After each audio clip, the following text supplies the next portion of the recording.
Doctor, ¿quién fue Ana Pascuala la Filota? Ana Pascuala, alias La Filota, fue una mujer indígena cayuqueña que pasa a la historia porque en octubre de 1787, hace más de 200 años, encabezó una rebelión indígena, porque en ese tiempo estaban los pueblos españoles, sobre todo que eran las villas y ciudades estaban pobladas por españoles, y las comunidades se organizaban en repúblicas de indios o de naturales. Entonces la República de Naturales de Acayucan nombraba cada año, como todas las demás repúblicas, a sus representantes. Y en 1787, quien resulta electo es Gaspar de los Reyes, el esposo de Ana Pascuala. Pero como desde 10, 15 años antes han participado en varios movimientos sociales, pidiendo sus derechos, exigiendo que poner alto a los abusos de los alcaldes mayores, el alcalde mayor y el cura no reconocen ese nombramiento, que fue además por voto directo de todos los indígenas, y nombran a otro personaje dócil a sus intereses. Entonces, Gaspar de los Reyes y Ana Pascuala se van caminando a la Ciudad de México a ver al virrey de la Nueva España y logran que se les dé un documento donde reconocen a Gaspar de los Reyes como la autoridad legítima de Acayucan. Regresan, pero el alcalde mayor no los quiere reconocer, de manera que un 22 de octubre, en la mañana, domingo, saliendo de misa, los indígenas se amotinan exigiendo que el alcalde mayor acate las órdenes del virrey. En vez de obedecer, el alcalde mayor llama a los milicianos, que en ese tiempo las milicias costeras estaban formadas por negros y mulatos libres, y ordena disparar contra la multitud. Varios indígenas mueren, pero en vez de dispersarse, lo que hacen es juntar piedras y palos y derrotan a los milicianos, matan al teniente de justicia, toman prisionero al alcalde mayor y lo amarran en el centro de la plaza. Y como los religiosos siempre han controlado a los indígenas, pues el cura salió con una imagen de Cristo en procesión tratando de calmar a los indígenas, pero los indígenas le dijeron: no, eso ya no funciona, meta a su Cristo a la iglesia o lo vamos a hacer pedazos. Y entonces eso fue uno de los máximos insultos que podían hacer. Ya les había funcionado años antes en Juchitán. Los juchitecos se habían rebelado, el cura salió con la imagen de Cristo en procesión y entonces los indígenas se fueron arrodillando al paso de la imagen, y atrás venían los milicianos masacrando a los indígenas. De modo que en Acayucan ya no se los creyeron, expulsaron al cura, el alcalde mayor escapó y expulsaron a todos los españoles. Y durante 14 días gozaron de libertad. Eso causó mucho impacto en toda la Nueva España, porque unos meses antes se habían rebelado los indios de Papantla, también por problemas de tierra, por abusos de los españoles, y se había tenido que movilizar a los milicianos del puerto de Veracruz. Entonces se movilizan una parte a Papantla, y con la rebelión de Acayucan la otra parte se tiene que venir a la costa del Sotavento, y el puerto de Veracruz queda desprotegido.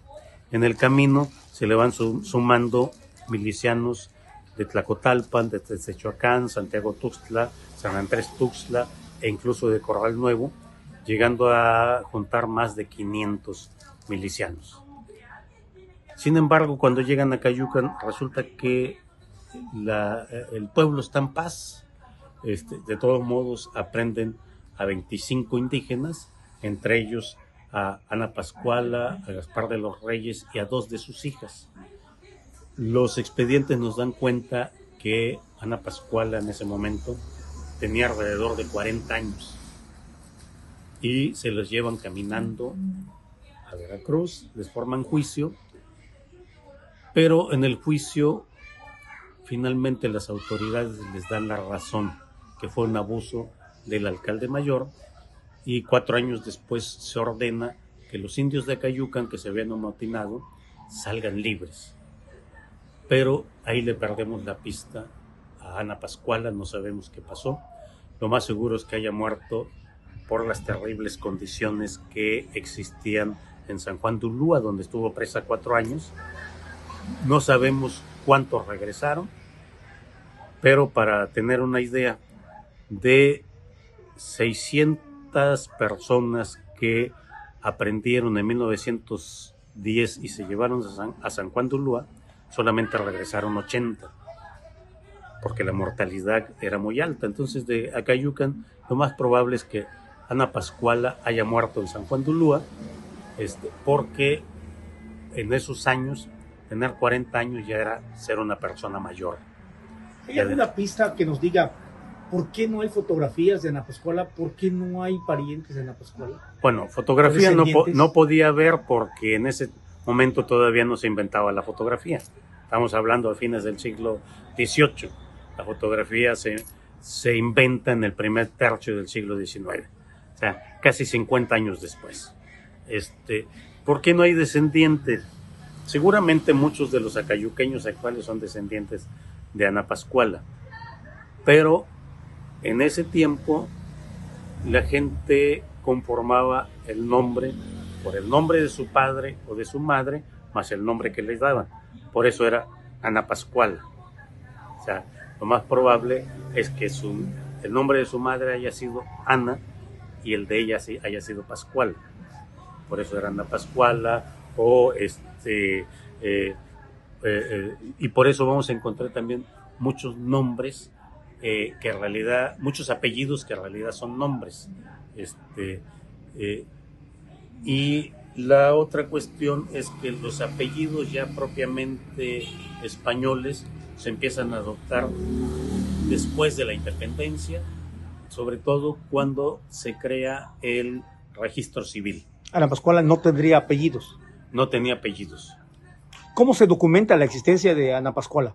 Por los documentos. Hay muchos documentos que empiezan a mencionar a Ana Pascuala por lo menos desde 1765 más o menos, porque está protestando con el alcalde mayor de ese momento, que no le paga a los naturales, es decir, a los indígenas, por los trabajos que tienen que realizar, trabajos comunitarios, como compostura de camino, compostura de las casas reales, o que están protestando ella y su marido por las tierras que invade la hacienda de Cuatotolapan, que era de José, de Juan Bautista Franjutic, y que queda en manos de su yerno José Quintero, pero que les despoja de 14,000 hectáreas a los indios de Acayucan. ¿Ana Pascuala era de Acayucan? Ana Pascuala era cayuqueña, parte de la República de Indios de Acayucan. Y además hay un censo de 1777 donde aparece su esposo Gaspar de los Reyes, Ana Pascuala, y sus 2 hijas. Entonces hay fácil 30, 40 documentos que nos dan cuenta de la existencia de Ana Pascuala. ¿Es Ana Pascuala una heroína? Si lo vemos desde el punto de vista social, de que es una lideresa que está luchando por el derecho de su comunidad, que está luchando en contra de las injusticias, que no duda en levantar la voz, que estuvo presa un año anteriormente por haber protestado y haber demandado al alcalde mayor, que fue caminando al puerto de Veracruz para denunciar a sus autoridades ante el Provisorato de Naturales, y después se fue caminando hasta la Ciudad de México y regresó caminando. Pues prácticamente estamos viendo a una mujer inquebrantable que está luchando por mejorar la sociedad donde vive. Desde ese punto de vista, por supuesto que es una heroína. Para los españoles en ese momento, pues era simplemente una revoltosa, una señora que no sabía entender, que estaba violentando el sistema social. ¿Es una precursora de la guerra de independencia? Si vemos lo que estaba pidiendo, que era por un lado que el voto de los indígenas valiera, que no se entrometieran en las elecciones los alcaldes mayores ni los sacerdotes, que no pagaran tributo por ciertos productos que tenían, que pudieran gobernarse solos en un momento, 1787, en que está ya la idea de una identidad novohispana, que está flotando en el aire la idea de la independencia. Pues podríamos decir que prácticamente es una precursora de las guerras de independencia.